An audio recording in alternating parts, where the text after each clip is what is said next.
Hello, welcome to the webinar today.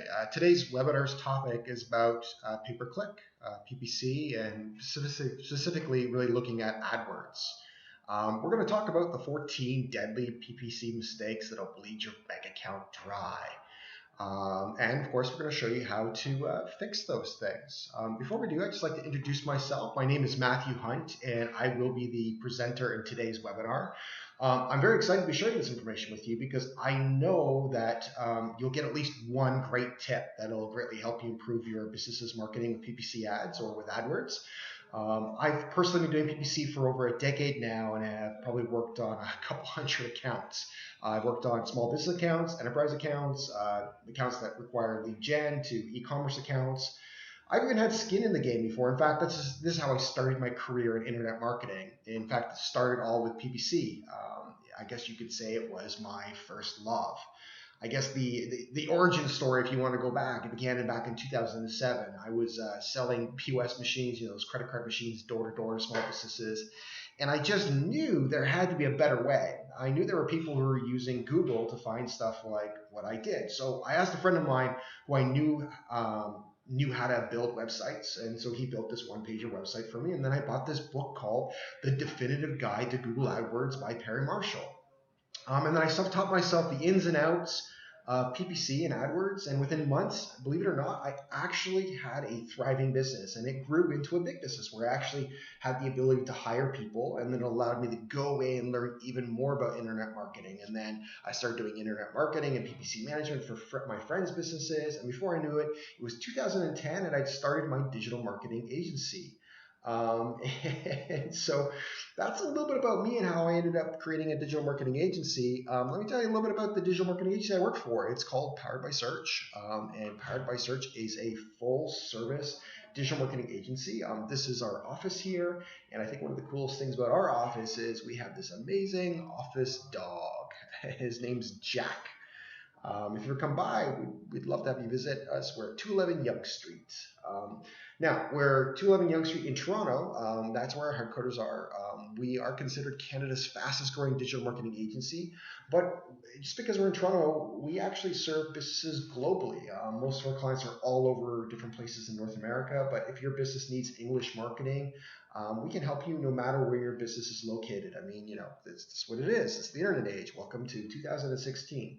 Um, Now, we've also, been really blessed to had some great clients. I mean, we love our clients. We're humbled by the brands that have chosen us to work for them in the short 6 years of our existence. I mean, it's crazy. Brands like FedEx and Rogers and Remax and Bank of Montreal, and we haven't always worked with just enterprise businesses. We also work with funded startups and some small businesses who happen to have a decent sized budget to do some marketing online. But we've been really, really, really lucky to be in a position where companies want to come to us to help them with their marketing. And in fact, you know, we actually can't help all companies that come to us. In fact, we can only really help maybe 5 to 6 new clients every single quarter. And I think the reason why we have more people who come to us who we can actually help is because we have this belief in providing value first, hence why we're putting this webinar together. We like to give much before we take, and we like to provide and give back to everybody in the communities more so than we take back in. And then when that's part of our value system. And I think because of that being part of our value system, we end up with a lot of benefits back. I think the success of your company is always directly related towards the value that you put back out there. One of the compliments we get, or three of the compliments we get that we're really good at, is we're really good at doing three things. That's getting more relevant traffic, or not really necessarily always more. Sometimes it's getting the right traffic for businesses, because it's not always more traffic that you need, it's the right traffic that you need. We're also really good at helping businesses create the right kind of content that engages visitors. It helps them shorten the buying cycle or helps them increase the frequency of purchases. So both are valid and important. And last but not least, we're also really good at helping companies improve their website's conversions or conversion rate optimizations, it'll be known out there. For websites who already get a lot of traffic, that's probably the most important thing that they want to focus on is conversion optimization. And we're going to tell you today how PPC can help all of these things, help you get more relevant traffic, help you improve your engagement, as well as help you increase more conversions, get you more leads or more revenues or more sales, and what you can do. And we're going to talk about that in just a minute. We're going to talk about real quick who this is for, this webinar is for. So this webinar is for those who want more red hot leads for less. It's also for those who want more paying customers for less. So if you're in e-commerce, this is going to show you how to do that.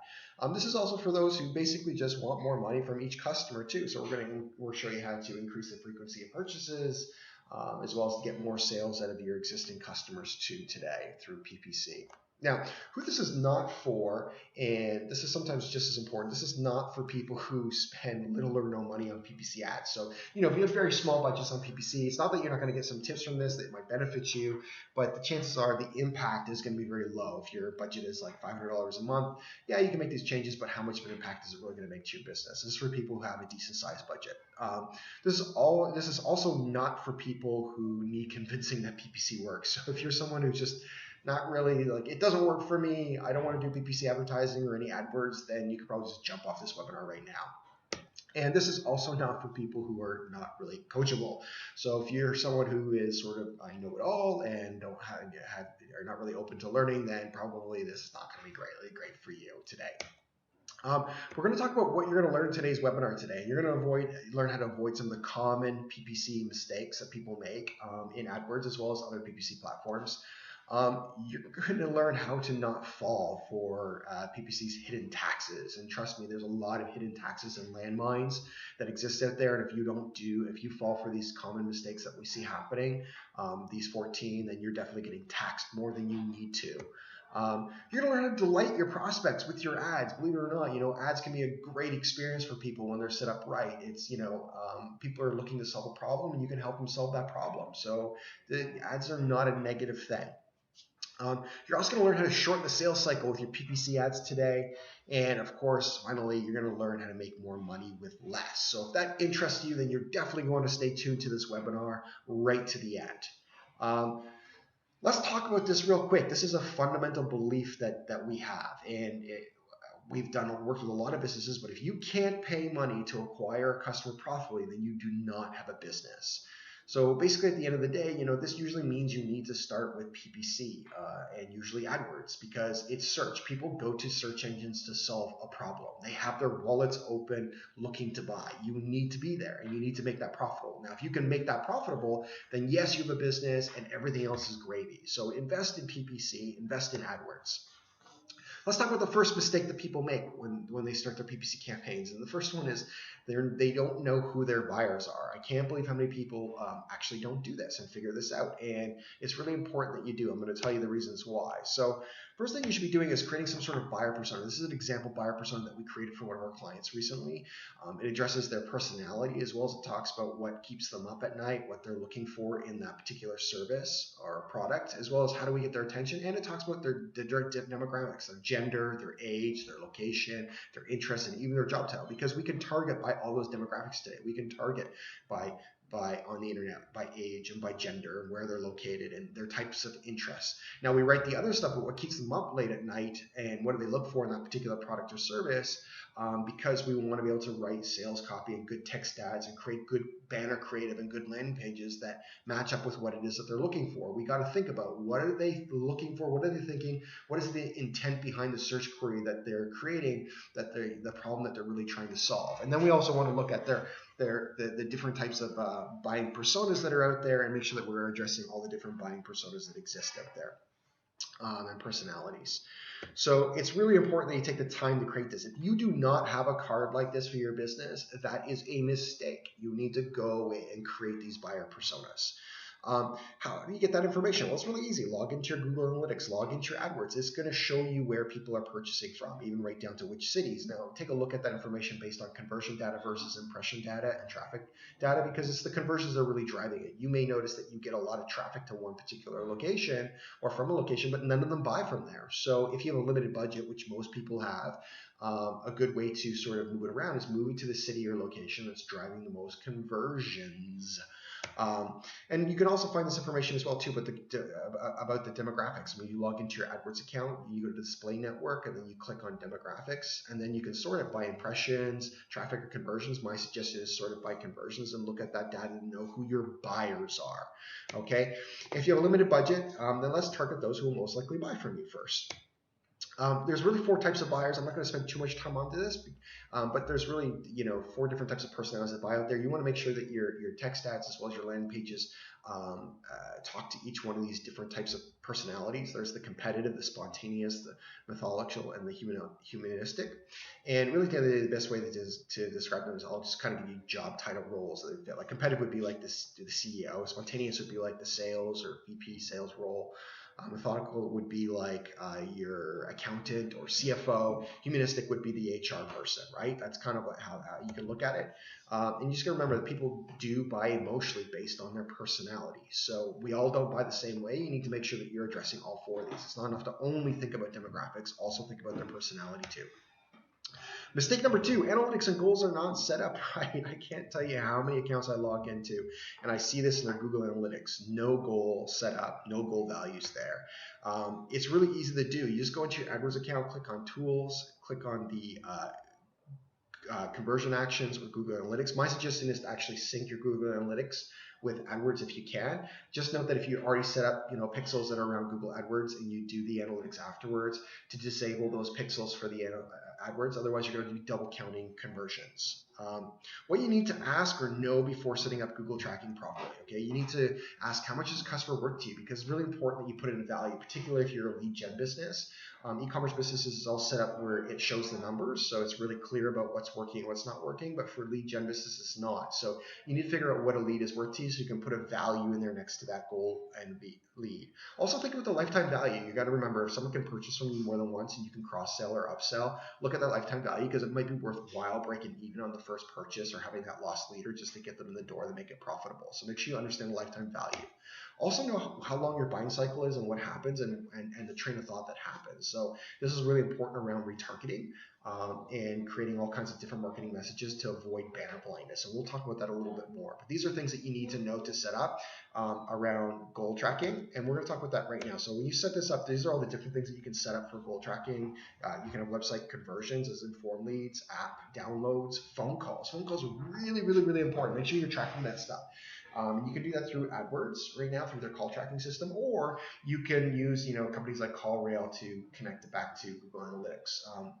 And you can even import your data through the CRM.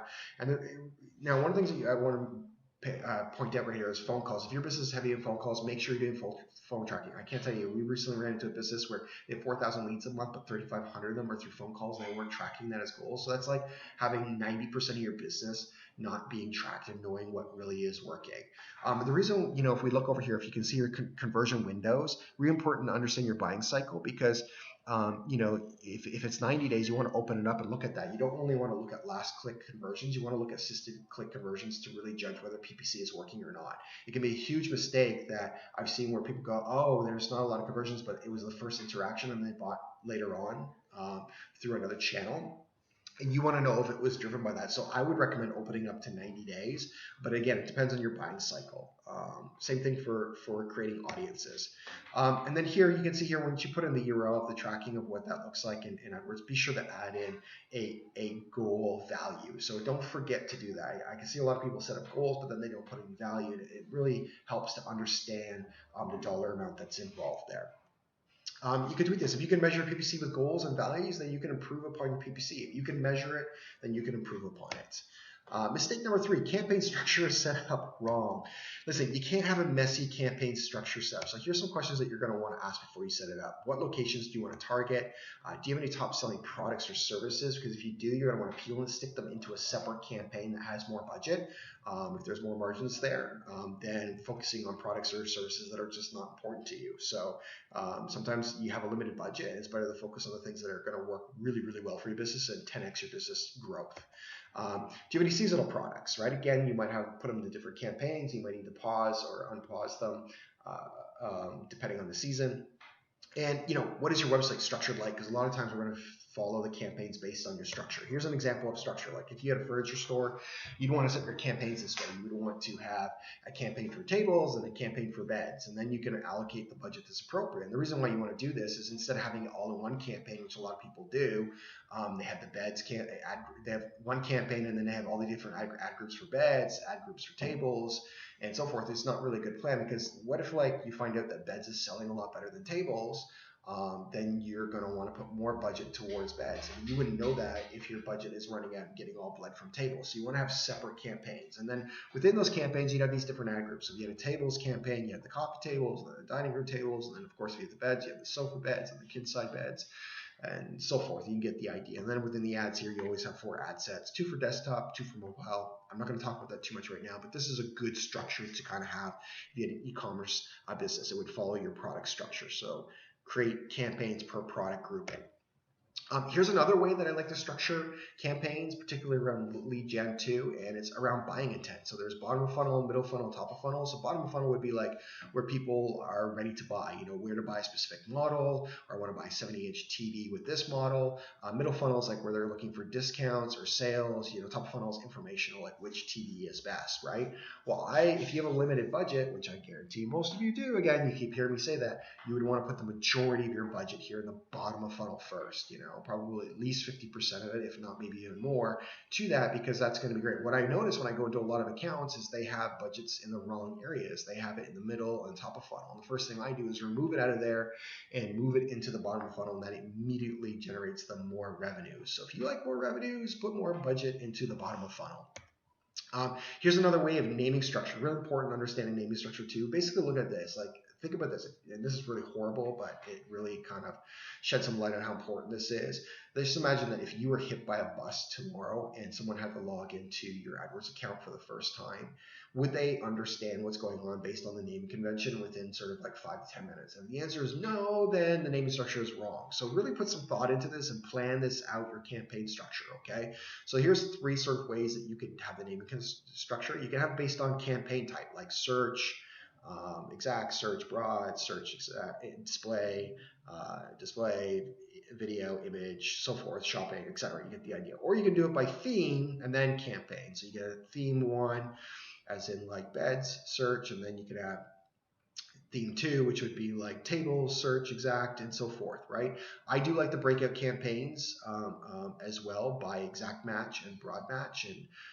And the reason being is usually exact match you can control, has very strong buying intent, where broad has less. And so if I'm going to put budget somewhere, again, it's in that bottom of funnel type stuff of exact match. And then, of course, if geography is really important to you, you could have UK versus Canada versus Germany or Canada, and so forth. You get the idea. So naming stuff is really important. And in fact, I believe that for every hour spent organizing your PPC campaign saves you 10 times that in rework time. And I can't tell you how many times that we've taken over accounts where it's we just scrap it. It's just so messy, and we just build from the beginning again. And you don't want to have to do that. So make sure you spend some time on thinking about the structure of it, as well as the naming convention of your campaigns. Mistake 4, budget allocation is wrong. And I was kind of touching on this already, but let me give you an example. Who else would be happy if I could get an additional 342 leads in less than 5 minutes, 5 minutes without increasing your budgets? Put up your hands. Everybody should be putting up their hands, right? Okay, so exactly. So here's what I'm showing you. What you want to do is create an extra column in your campaign level. The column is search is lost due to budget, and look at that, and then look at the campaigns that are converting where you have where your ads are turning off because you don't have enough budget there. Then go and look at campaigns like this one here that is not making any conversions, yet you have a lot of budget to it. Well, we just need to move budget from the campaigns that are not converting to the campaigns that are converting, but yet the ads are turning off. So that's what we do here. You can see that we pause this here. This particular client had 12 grand spent into campaigns that was not working. Their average cost per lead was $35. We moved it over to the campaigns that were not showing up. And you can see here, one campaign was off 50% of the time. 56% of the time, the ads were turning off because there was not enough budget, yet it was converting a lot of leads at 30%. $31, convert 252 leads. Like, hello, why are we putting the budget into stuff that's not working, right? And vice versa, the other ones are 20 and 26. Just move it over there and voila, an extra 342 leads for less than 5 minutes worth of work without increasing your budget. Budget allocation is extremely important, and we see people making this mistake all the time. That's how you fix it. Ideal budget allocation, I recommend this, like strong buying intent being 50% of your budget, moderate buying intent being 30%, and then 20% for testing. If you're really conservative, maybe it's more like 10% for testing.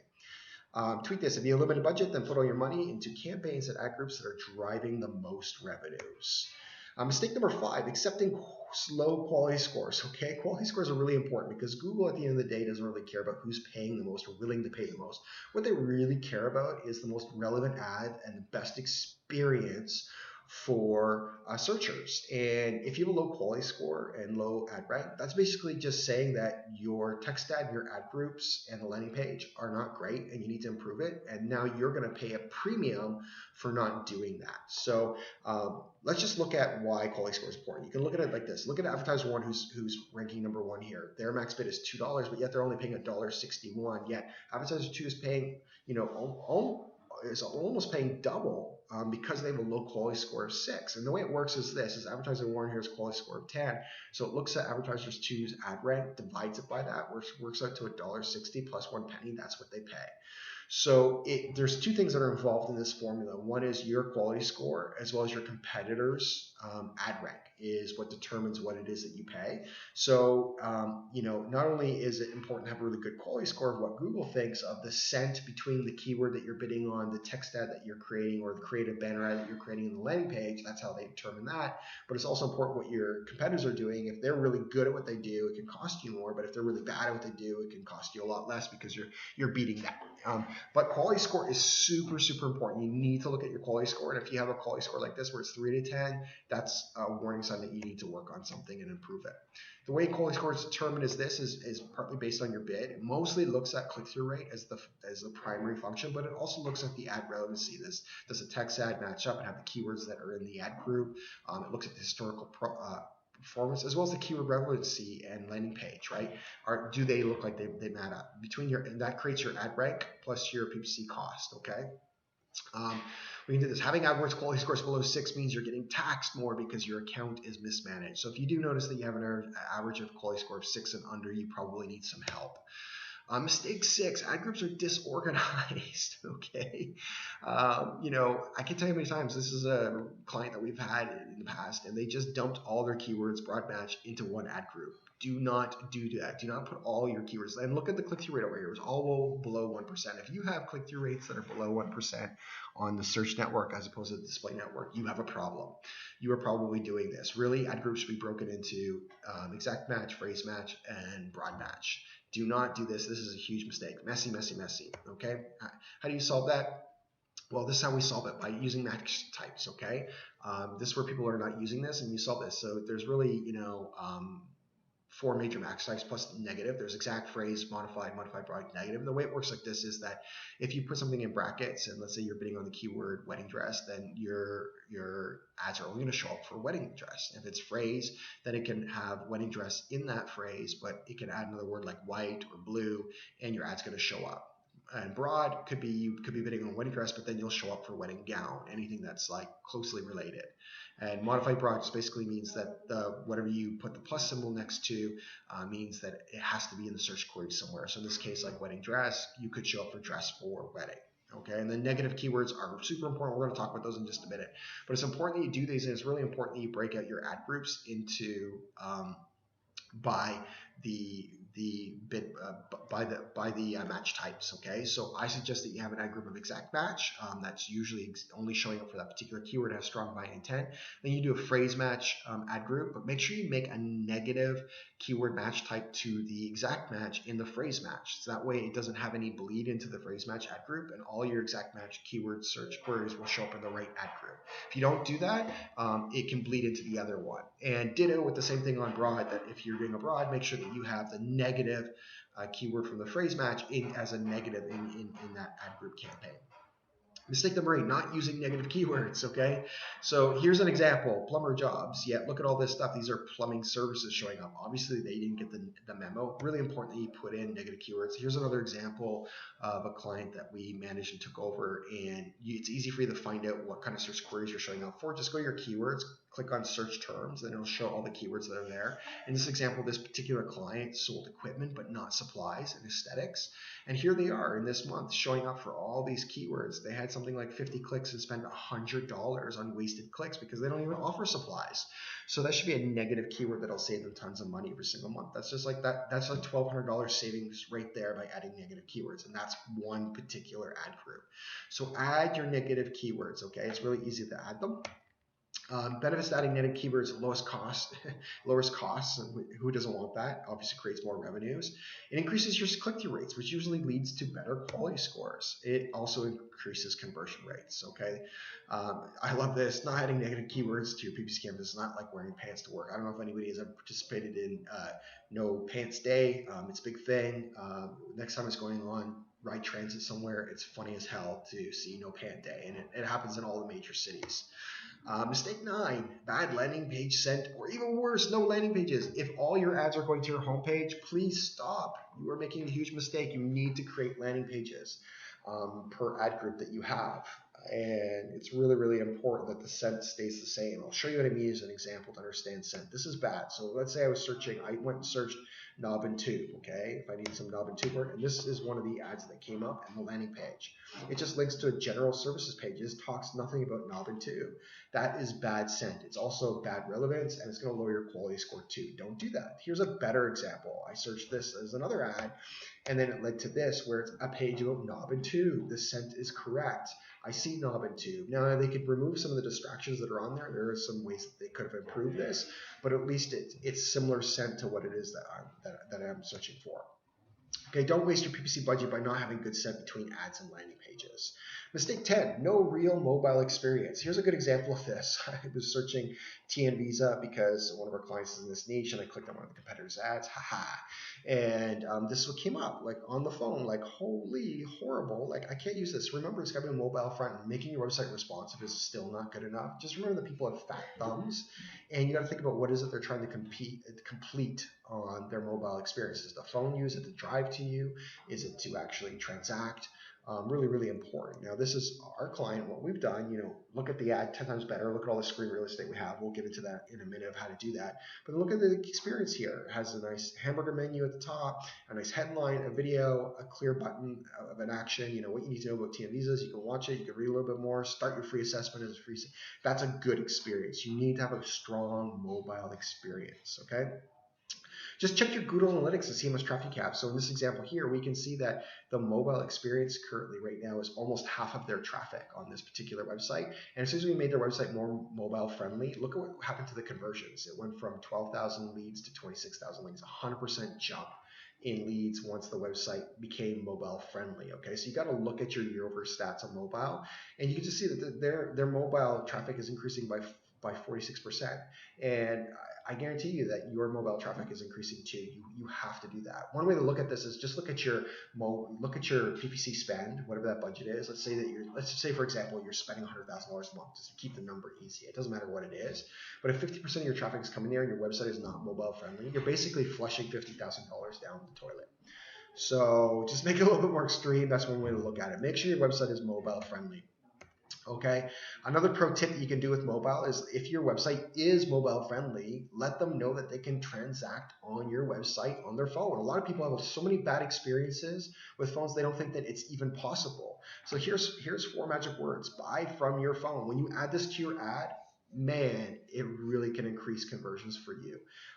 Because people don't even think they can't, and then it's going to increase click-through rates and so much more. But once they know that they can from your ad, and then trust me, you have to make sure that you can. Don't write this if they can't. Okay. You might want to write something different, like cannot buy on your phone. Maybe not that, but you get the idea. But this is great. This works every single time for so far. Buy from your phone. 4 magic words. Mistake 11, not bidding strong enough for good position. Here's a good example. Where are you going to click? If you're on your phone, you're searching oil change. The first 2 ads, Above the fold is all ads. If you do not own the first two positions on mobile, you're invisible. So when you're on mobile, you need to own the first two positions. On desktop, you need to own the first four. And I mean, look at this.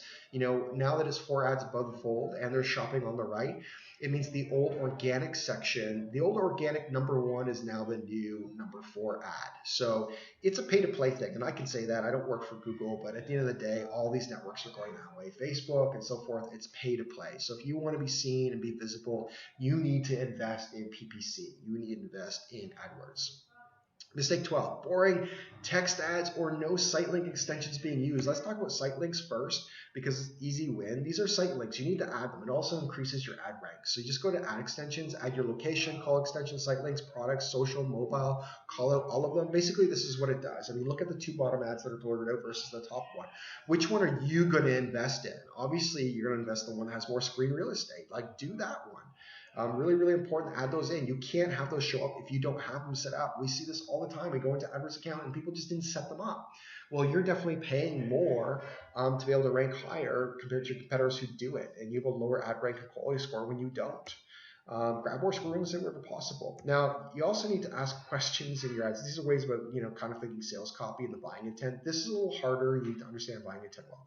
One way to solve that is ask questions. Here's an example. If you were like a divorce lawyer getting a divorce, think your husband is hiding money, see what they're thinking. This is what people are thinking on. You can target women and demographics only. We can find a free consultation. You could vice versa for men. Getting divorced, think your wife is hiding money, or it could be a different thing. What are men worried about? Are you worried about child support? Worried about paying too much child support and alimony? Right? Not to say that men make the majority of the money in that situation. It could be reversed, but you get the idea of where I'm going. Use a story in your ads. A lot of times we're not using stories. You got to think about this. Here's a want to renovate your basement. Let's say you're a contractor who does basement renovations. Find out how this 36-year-old mom renovated your basement for under 20 grand. And you can target women who have kids on Facebook who are in that age group, right? In their 30s. Who wouldn't want to click on that? If you're a woman searching basement renovations or and don't you think that'd be super targeted? Don't you think that your click-through rate is going to be huge? Hell yeah, it's going to be huge. You're going to have a unicorn on your hands. Click-through rate's going to be like 30% because you were targeting women, right, who live in the GTA, who are in their 30s, who are parents, and they search the term basement renovation. Yeah, hell yeah, you're definitely going to get amazing engagement that way, right? And you're using a story. So think about it. Think about like what is it they want to know. They're not going to make a buying decision right away. They're probably going to want some information or story around, how someone did it cost effectively. And you can rinse and repeat this. You get case studies and stories in your business that you can share as landing pages. A lot of times, remember, people buy emotionally. And how do we like to buy? We like to buy through stories and understanding someone else's previous experience. It doesn't matter what business that you're in. It's a great way to sell, particularly if you sell high ticket priced items. You need case studies and stories to share. E-commerce stuff that's a purchase that's like, $50 and under, maybe not so much. Ask yourself these questions prior to writing your ads. So what are they thinking? Okay. What are they thinking before they make that search query, right? Where are they? Are they at home? Are they on the road? Are they in the car? Are they at work? This can really affect things that you're doing. What problem are you helping them solve, right? Think about that. Can you add it into the ad? Do you show them the benefit of how you will solve that problem? And then, are they trying to research something? Or are they trying to complete something? That's really important too, that you understand what it is that they're trying to do there. Understand the intent behind the search query. I mean, at the end of the day, search queries are to fulfill a need. So be sure to understand the intent behind the search query before writing the PPC ad. Okay, mistake number 13, no exclusions of past placements. Here's a good example of this. This is a huge fail. Obviously, why would you have a McDonald's ad next to a child obesity ad? Context is everything. You can do this on AdWords. You can avoid things that you don't want your ads to show up with. Your ad should really look like, shouldn't look like ads that are just kind of everywhere. They should look like well-placed ads that make sense to the content that's next. Give it some context. You can do placements. You can do peel and stick. Go to your display network. Look where your ads are showing up. Some of you might want to pause out. Some of you might want to do a peel and stick and put in separately at a URL level or even a website level to really show up there. Like if you know your affinity markets and where they hang out, you might want them to show up there. For example, like if you're in the real estate market, in Canada, you might want to make sure that you're showing up on any of these, Globe and News, a news site where they talk about real estate, right? And because maybe they read the global news or the CTV news or whatever. You get the idea. Mistake number 14, poor retargeting strategies. Okay, the average website converts at 2%, therefore most first-time visitors leave without taking the desired action we want, right? And I've worked on a lot of websites. Yes, some convert better than others, but generally speaking, this is the average, which basically means 98% of the people are leaving without them doing what it is that you want to do, and you pay good hard money to get them there. And it's not because they didn't want to do it, it's because life gets in the way. They were like, oh, I'm at work, I really shouldn't be doing this right now. Or if you're in my house, some 2-year-old kid comes up and says, Daddy, I pooped my pants.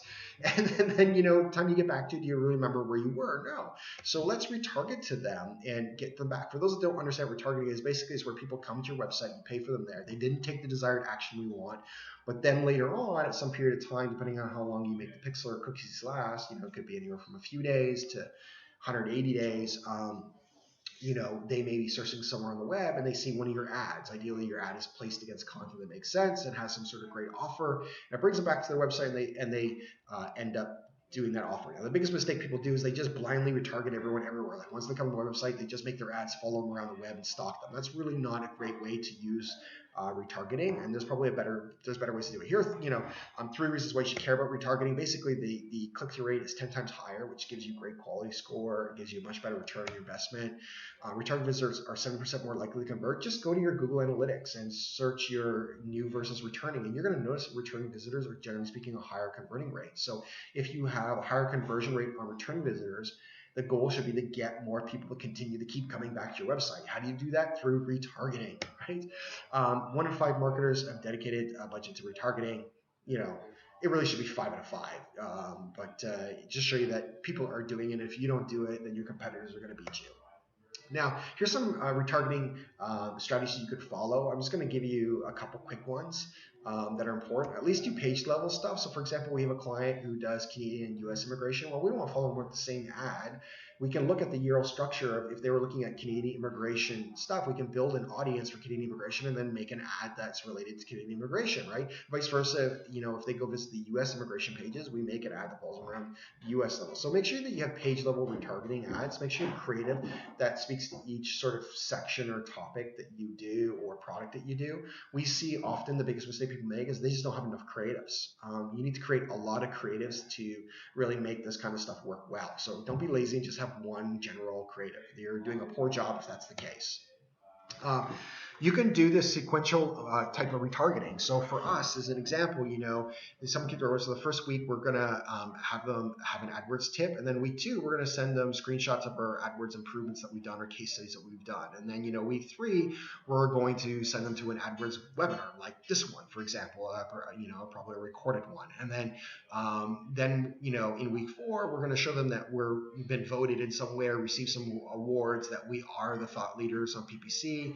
And then on week 5, we're going to show them about the PPC packages we have and give some sort of limited time offer to that package or why they need to take action now. That's really great. You got to remember, banner blindness is a very real thing. You need to keep new marketing messages that go out there constantly, and you need to make it go in a sequential type of formula or funnel with your ads. Customer match retargeting, really important too. If you actually have email addresses, you can upload them to Google today, and you can do all kinds of amazing things with them. You can use it for upsells, cross-sells, testimonials, surveys, exclusions, and of course, creating amazing similar audiences. So you can say, hey, these are people who bought from me. Google, go and find more people who've actually bought from me. It's very, very, very powerful. We actually have, another sort of 33 other strategies that we could follow for retargeting type stuff that works great, but there's 3 that will really help you out. At the end of the day, guys, PPC works. Investing in PPC is a great way to have predictable growth in your business. And there's no reason not to invest. I mean, do this little exercise for me right now. Pull out your phone or a piece of paper and write down, what is the revenue goal that you and your company wants to be hitting on a monthly basis. Okay, just do that. Okay. I'm going to give you a second to do that. Write down the revenue goal that you want to be making on a monthly basis. And now write down the revenue goal, or the revenues that you're actually making, and then minus it from the 2. And that's basically what's costing you. A lot of times people are like, oh, we shouldn't get going. But really, if you look at it that way, there's no reason why not to invest in it right away. Now, why some companies partner with Powered by Search is this: is they want to learn how to improve their PPC accounts, their AdWords accounts. They want to shortcut the mistakes. I mean, you can do this on your own, but you're probably going to make a lot of mistakes that we already made. Like I said, I've actively managed a couple hundred accounts. There's some things that I know that you don't know. If you have not managed a couple hundred accounts in all various different budgets, different stuff, there's definitely stuff that you don't know that we can shortcut you and probably save you a lot of money. A lot of times companies lack the internal resources. I mean, they just don't have it. They need help or the expertise to handle it themselves. Or they want to grow fast. They just say, you know what, we know it, but I know that we're going to grow faster with your help, and we just need to go really now, like a funded startup where they need to press go now to get their next round of funding. And they want to get more for less at the end of the day. I mean, not only do we help you gain more, but we also help you save money with these, knowing what landmines to fall into or where the hidden taxes are. The way we work, if you are interested in reaching out to us and getting some help, it's really easy. We go through a discovery call, and then if it makes sense to work together, our team would do an audit and find all the opportunities, and then we'd sort all the opportunities by effort and impact and work on those opportunities that are going to drive the biggest impact with the least amount of effort first. And then if you don't have internal resources, we have that here. We can do implementation for you. So not only are we amazing coaches and consultants, we also have players on our team that if you don't have enough players and resources, we can help you with implementation. So that's our process. If you'd like to, do a discovery call with me or get some tips on how to improve your PPC, feel free to reach out to me. The best way to do that is going to poweredbysearch.com, or you can go to actually and book an appointment directly with me at poweredbysearch.com/book Matt. I warn you, I do book up fast, so you may need to wait a couple weeks before you can actually get to me. But trust me, it's worth it. If you really need to talk to someone and I'm too booked up, there's other people on our team that can help you too. I am not the only PPC expert and specialist. In fact, I'm not even the smartest person on our team around PPC. We have a huge team of super smart people who can help you as well too. Thanks a lot for attending this webinar. And if you have any questions, again, feel free to come back and visit Powered by Search.